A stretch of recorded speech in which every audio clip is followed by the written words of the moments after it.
everybody. So again, today we have in studio Mrs. Marie Lemelle. She's an activist and writer. And we have Mr. Ben Guillory, who is the co-founder of the Roby Theater Company here in Los Angeles. And basically what we're going to do today is our guests are going to share some exciting news about their upcoming virtual play entitled Kwanzaa, A Celebration of Unity, which premieres today.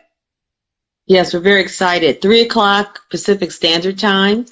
You can register at Roby Theater, the Roby Theater Company.org under events. So we ask everybody to do that as soon as we get off this show today, so that you can be part of this fantastic opportunity to learn more about Kwanzaa and just find out all the twists and turns that will happen throughout this story.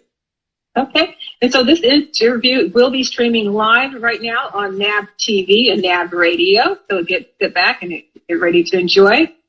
And I did have the opportunity to read over your press release, which was very impressive, I must say.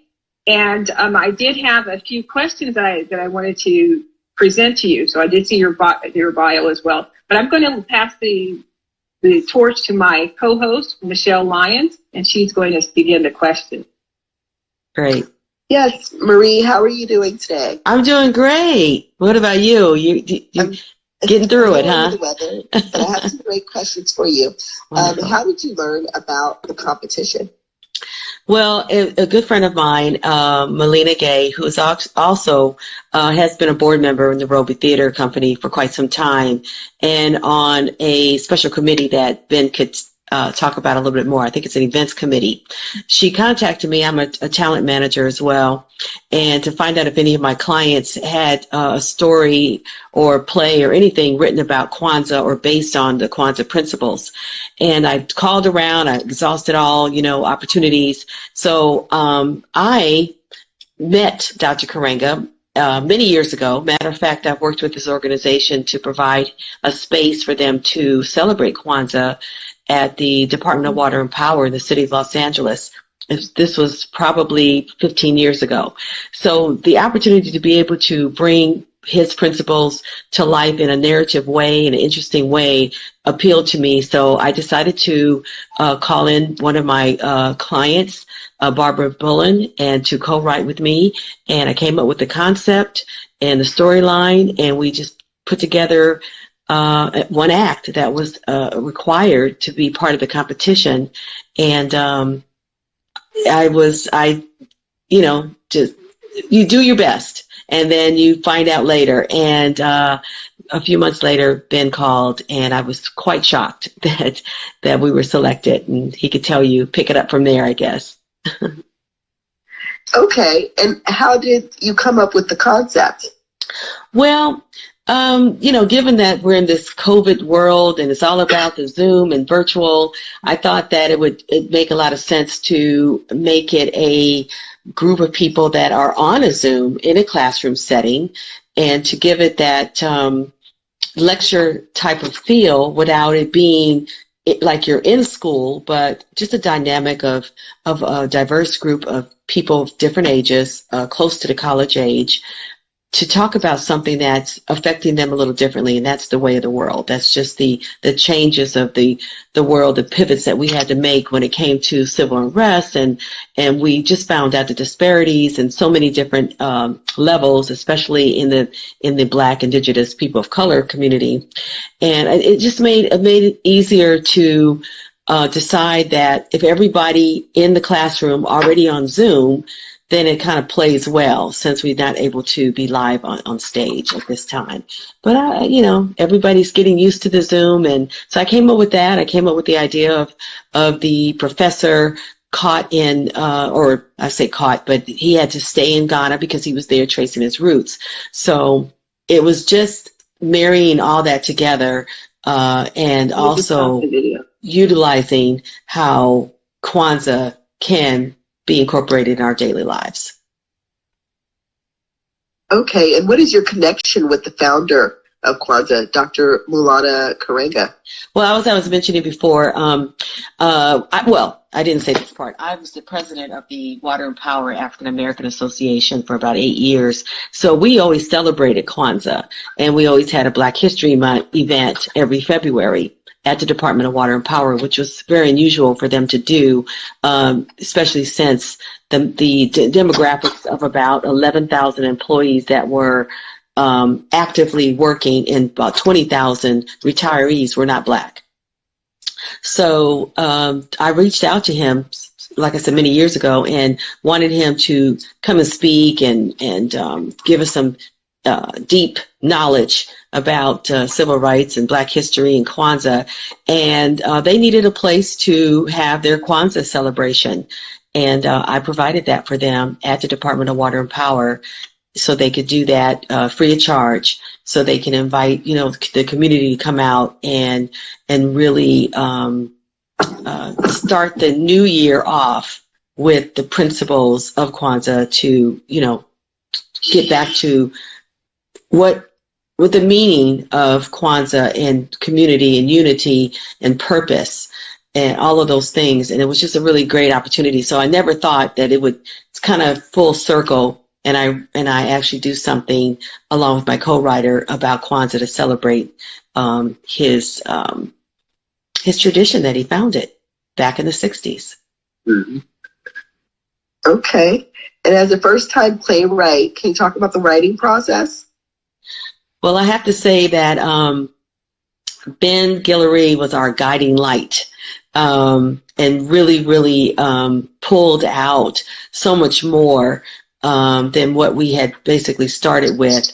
It was very educational. It was fun. It was it really caused us to dig deep and to really bring about something that was can be powerful with language and just the thought process of just how people communicate and how they think and how they they clash, and sometimes come together. So it was really we went through this for a few months, several months, and quite a few rewrites, or additions and subtractions, because you never know where to really pull things together. There's areas you need to expand. There's some things you need to bring in a little bit closer. But he's a fabulous teacher in the arts. This is what he does all the time. So he's perfect at that. So it was a great experience. I said my last question is, what is the takeaway message from the play? The takeaway message is to really watch and relate to what the actors, the characters are going through, because a lot of it's based on real events, true history, true experiences. Matter of fact, one of our actors who plays Penny actually went through something very traumatic while she was in college, which was predominantly white, where somebody wrote the N-word on her dormitory door. So she was able to be pulled back into that time when she was treated that way. So it's really interesting on so many levels that people have experienced some kind of either blatant racism, veiled racism, and then of course we watched racism on national television so many times, especially since the George Floyd murder. So the takeaway is, listen to what we talk about, the different principles, the 7 principles, and how you can incorporate that and be a better human and treat people in a different way, just through a different lens, look at life. And that's what we hope that you come away with. Thank you so much. We appreciate that. So now this is Denise Dirrell again. I just want to go back to, I want to direct some questioning to Mr. Ben Guillory. I want to find out the history of the Roby Theater. We started producing plays in '96 and have produced 2 to 3 plays per year, as well as every other year, a Paul Robeson Theater Festival. Roby was Paul Robeson's nickname, college nickname, athletic nickname. Those of you who know who Paul Robeson Great is. orator. Great orator. He was a great orator. Yeah, a great orator, truly a Renaissance man that came about during the Harlem Renaissance. 1917, 1918, he was the first black All-American football player. He was an attorney when the American bar did not allow Negroes into the bar. He spoke and sang in 20 languages. He and Roland Hayes lifted what was then called darky spirituals to a place where it was taken as serious music. He made 14 films. He was the first black man to do Othello on Broadway and still the record for the longest running Shakespearean production in the history of Broadway theater, 298 performances. In the early 1940s, late 30s, 40s, early 40s, he was the most popular artist in the world, the most popular figure in the world, not just black artist, but the most popular artist in the world, because when he traveled and he did his concerts, he'd go to Italy and sing in Italian, go to Africa, sing in Swahili, he'd go to Ireland and sing in Gaelic. He actually spoke the people's language, so he loved it. They loved it. They named a mountain after him in Russia. And so this was a tremendous figure, obviously. The reason many people don't know who he is because of the McCarthy era and that whole thing, because he believed in scientific socialism along with W.E.B. Du Bois and Langston Hughes and his wife, Eslanda Cardoza Good, who should be mentioned because she was a big part of the woman behind the man. Anyway, so this is the inspiration for the Roby Theater Company, because first he was an artist, then he was an activist, and then he simply was a humanitarian. And his principles are and that social consciousness is what guides the Roby Theater Company. Oh, right. And, That's amazing. That's amazing. Amazing. Amazing. To expound on that, this is a tremendous effort on your part to embrace an extension of Robeson's legacy. So I really am in awe of that. I want to know also what prompted you to search out her play, particularly Lemmelle's play. Well, the process was, I wanted to do a play around the holidays, and we hadn't done that. We usually do a spring production and a fall production. And this is all about budgets, of course, right? And having the resources to do what we would like to do and then what we can do are two different things, of course. But I still wanted to do something around the holidays. So the idea was to go to the source, which is the genesis of the creative process for the theater, and that is the playwright. The playwright, it all starts with the playwright. It starts with the written word. It starts with somebody having an idea and then shaping that into a story. And so we have a playwrights laboratory that meets 3 times a year for 10 weeks each time, and about a dozen playwrights working there. And we have relationships with playwrights that we've worked with in the past that submit and are interested in working with us. So we put out a call to playwrights to send in ideas for a play about Kwanzaa, because that's where I wanted it to land. Okay. If you want to do yet another interpretation of Charles Dickens. And so this was a one-act submission, which was co-written by Lemelle and Barbara Bullen, correct? One scene. One scene. Okay. Yeah, that's all we agreed. It was a scene. An idea, something that could develop. And after looking at all the submissions, and there were several, and they were all good. Because they're talented writers.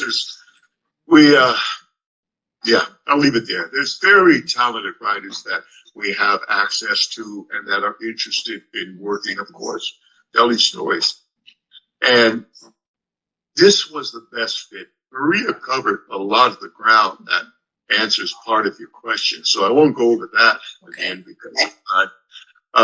But that was the really wonderful fit for what we had in mind. And given COVID and, of course, the whole Zoom thing, we were at that time just starting to understand and how to navigate Zoom and its resources and how to work with that for the theater, because we have, as a theater company, and as most of the theater community, nationally, internationally, have been shut down.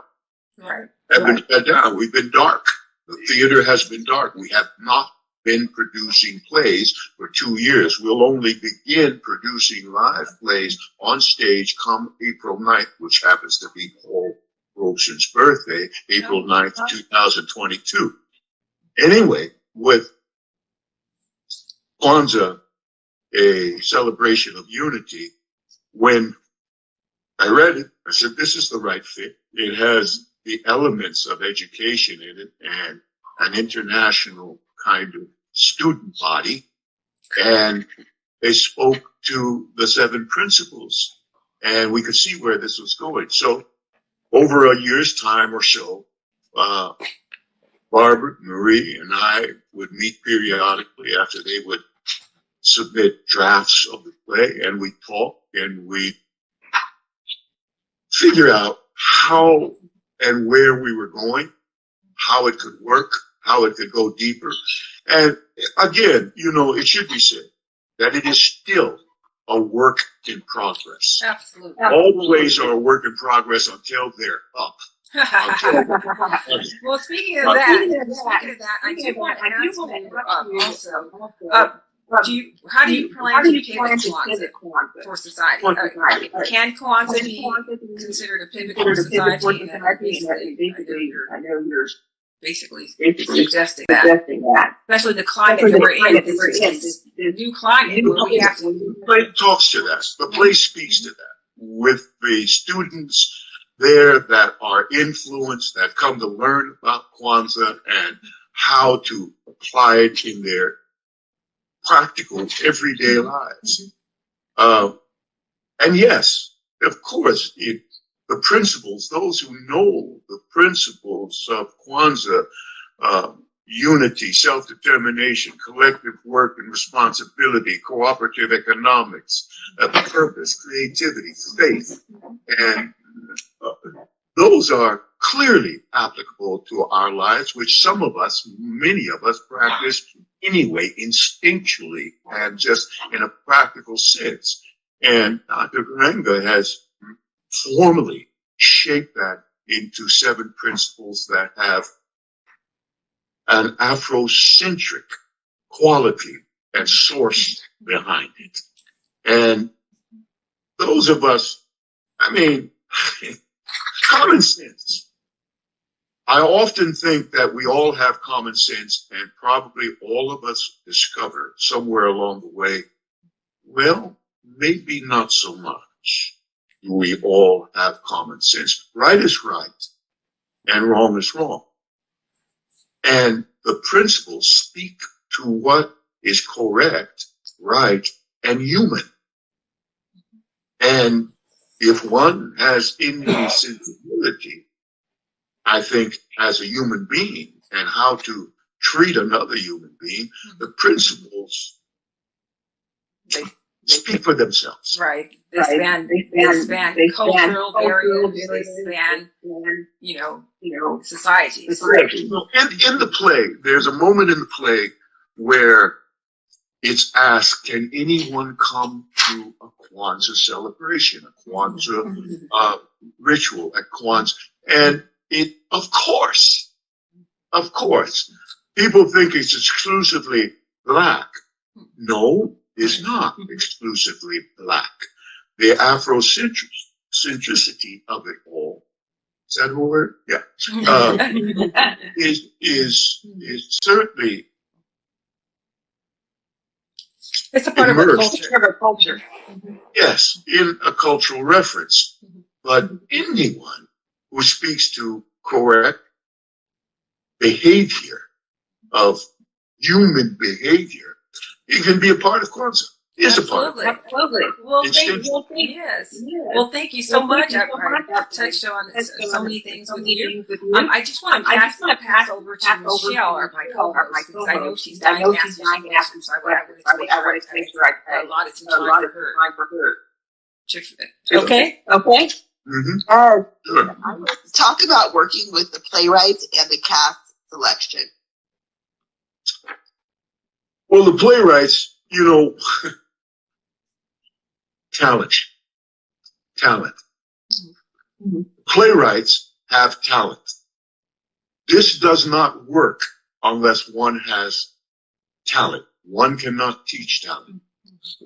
That is the primary ingredient of every creative process, no matter what that creative process is that the participants have to have talent. Now, there's degrees of talent. There's modicums of talent. There's all of that.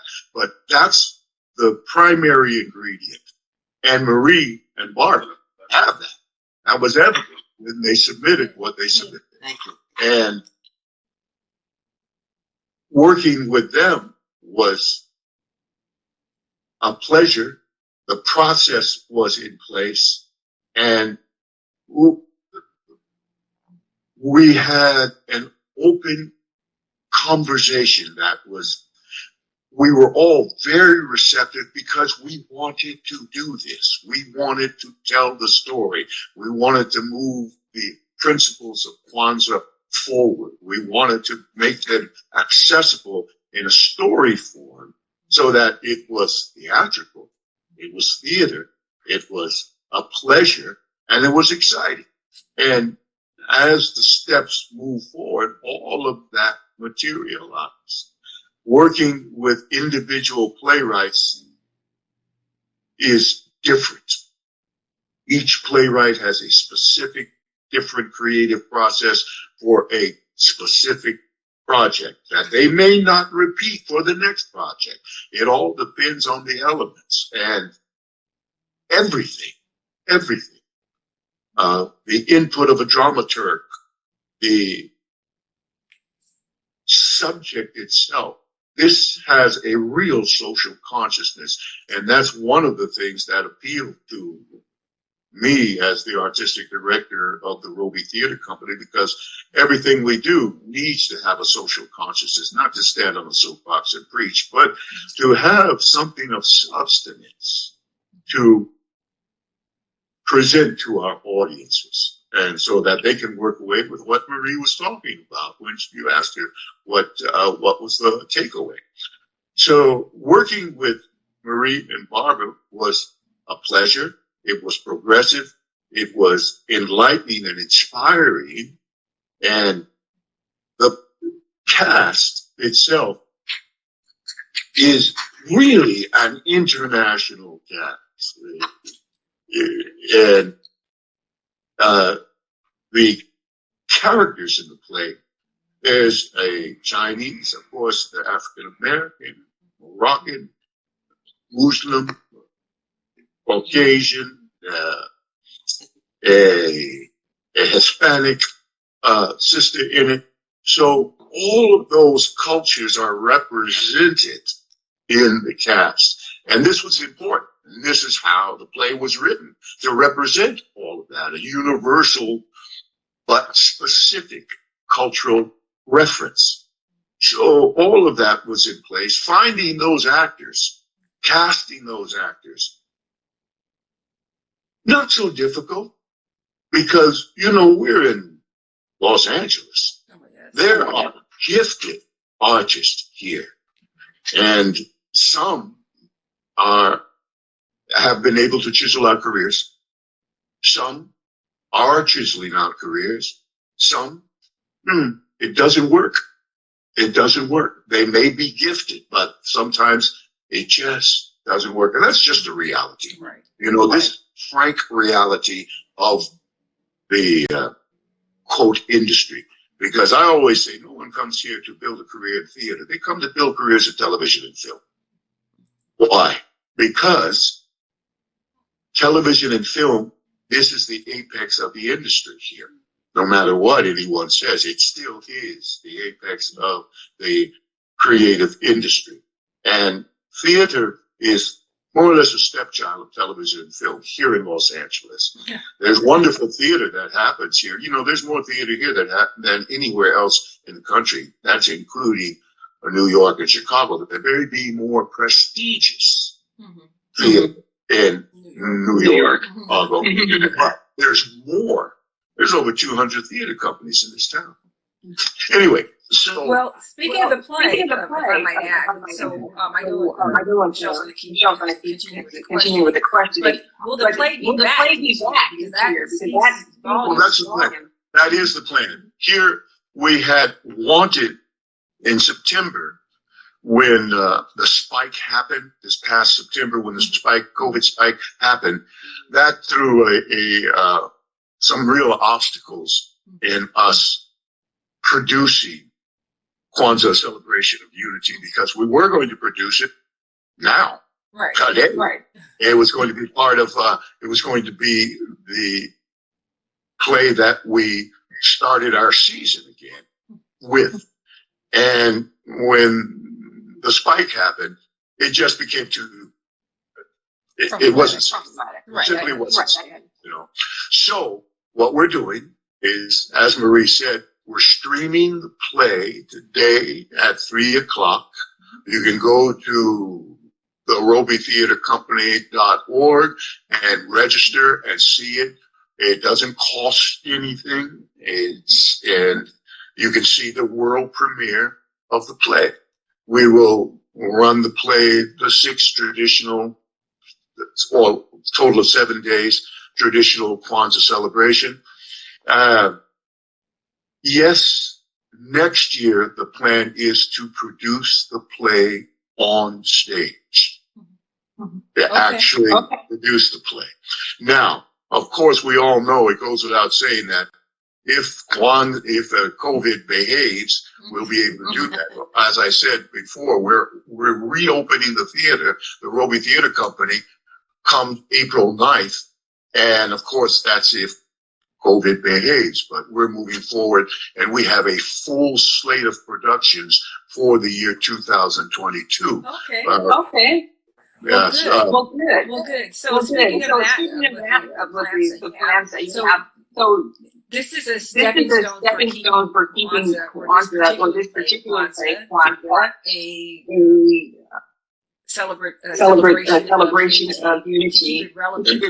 What are the practices that you guys are going to be doing now? Do readings, what will you keep doing to keep it relevant? Well, we'll keep working. During time, right? Is one of the things we're going to keep. The process continues because it's progressive, and even if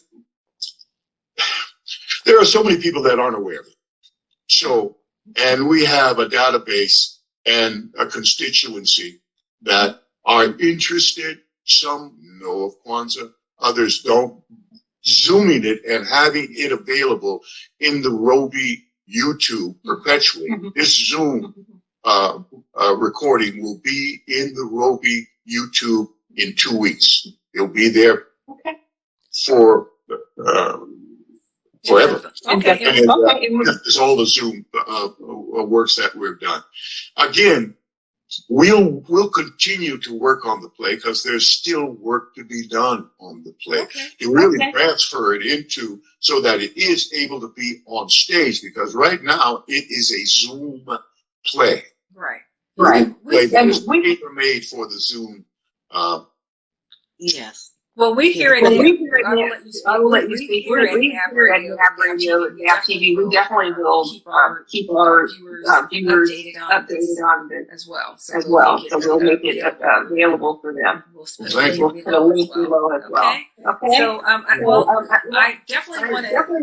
Link to register, I hope. Yes, Yes. great. Yeah. So I do want to thank you both for joining us. And wish you much success in this premiere that's going to be today at 3 o'clock. If our viewers want to continue to watch, which I definitely encourage them to watch, the virtual play, which will be today at 3 o'clock. Yes. So they can go to the Roby Theater Company.org, our website, and do that.